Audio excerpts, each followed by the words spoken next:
When looking at old photographs of Prince Charles and Princess Anne, one could easily be forgiven for assuming that they were the picture of sibling harmony, two smiling children, their faces glowing with the innocence of youth. But as they grew older, the reality of their relationship would prove far more complicated, defined by rivalry, contrasts in temperament, and sibling tensions that would play out under the gaze of the British public. Prince Charles, the heir to the British throne, was often described as gentle, sensitive, and introspective.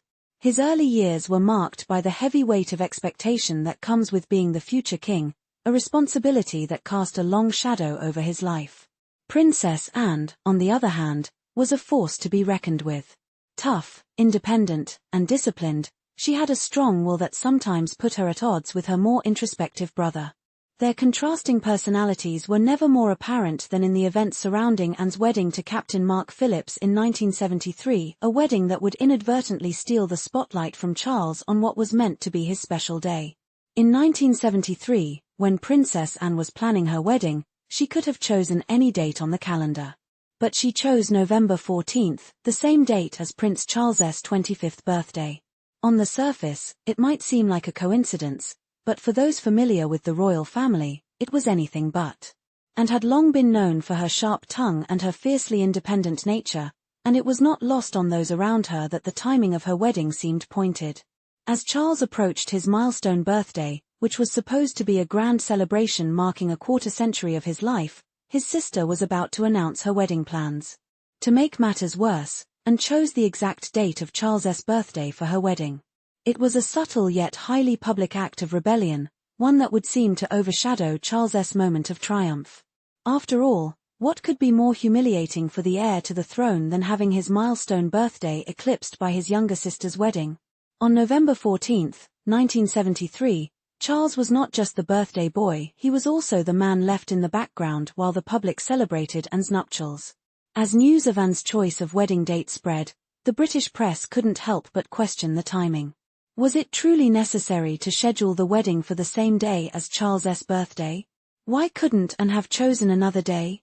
Some speculated that it was a deliberate attempt to upstage her brother, a way of reminding him that he, too, had a strong-willed sibling who could command attention. The press was puzzled. Why hadn't the Queen intervened? After all, it was well known that Anne and Charles's relationship had been strained for years. Their contrasting personalities and the pressures of royal life had created a rift between them, one that would only deepen as time went on. Despite the timing of the wedding being awkward for many, it was declared a public holiday so that the nation could join in the celebration. For most, it was a day of joy and festivities. But for Charles, it was a reminder that in his own family, he often felt neglected. Charles had long been aware that his mother, Queen Elizabeth, had a particular affection for her second son, Prince Andrew, who was regarded as the favorite. Princess Anne, with her strong character and fierce determination, was not only the Queen's only daughter but also a woman who commanded respect and admiration. Meanwhile, Charles was left to carry the heavy burden of the crown, a role that often felt like a prison. It was clear that the Queen's attention was often divided, and Charles, despite his status as the heir, often felt like a second-class member of the family. So, when Anne's wedding plans became public, it was as if the final straw had been reached. Charles had hoped that his 25th birthday would be a celebration of his own achievements and milestones, but now, it seemed that the focus was on Anne. Her wedding to Mark Phillips, a man with no noble blood, was a further reminder of Charles's own frustrations. Mark Phillips, though accomplished in his own right as an Olympic gold medalist, was not of royal lineage.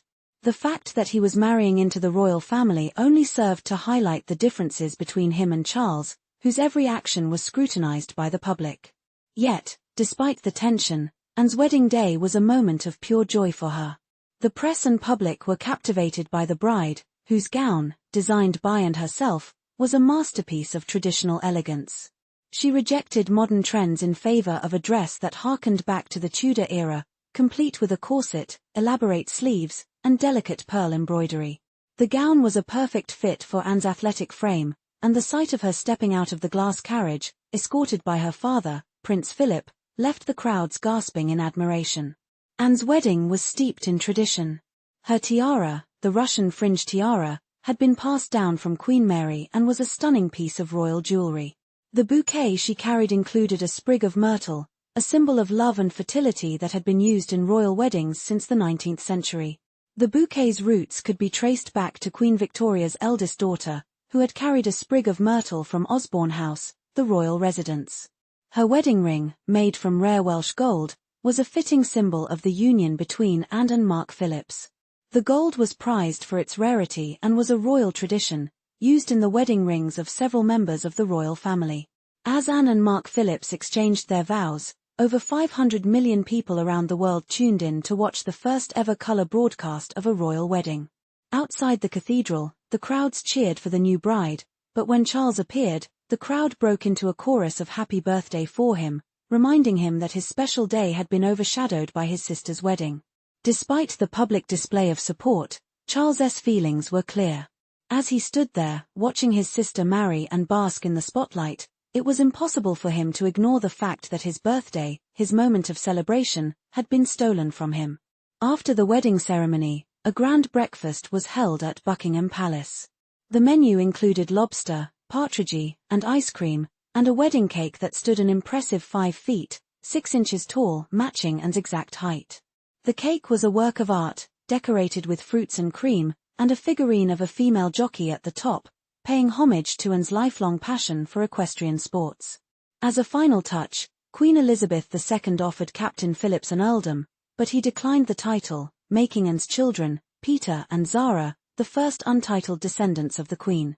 Anne retained her title of princess, a privilege she had by birthright, but her children would grow up without royal titles. This decision was considered unusual at the time and remains a subject of royal curiosity. After the wedding, Anne and Mark Phillips embarked on a honeymoon cruise aboard the royal yacht Britannia, a long-standing royal tradition. But while their wedding had been grand and steeped in royal protocol, their marriage was not destined to last. In 1989, the couple announced their separation, and in 1992, their divorce was finalized.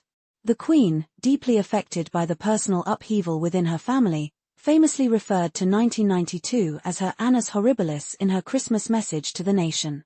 Just 6 months later, Anne remarried. This time, however, there was no lavish ceremony, no grand wedding dress, and no public spectacle. Anne's second marriage was a quiet affair, a stark contrast to the highly publicized wedding that had started it all. The tensions between Anne and Charles, though never fully resolved, had left an indelible mark on their relationship. The rivalry between the siblings, sparked by years of rivalry and contrasting personalities, had played out in public view for all to see. And while Anne may have stolen Charles's 25th birthday, the years that followed would show that both siblings would find their own paths, each with their own joys, heartaches, and moments of triumph. Thank you for reading. Don't forget to subscribe to my YouTube channel. Your likes really help with its growth. Thank you.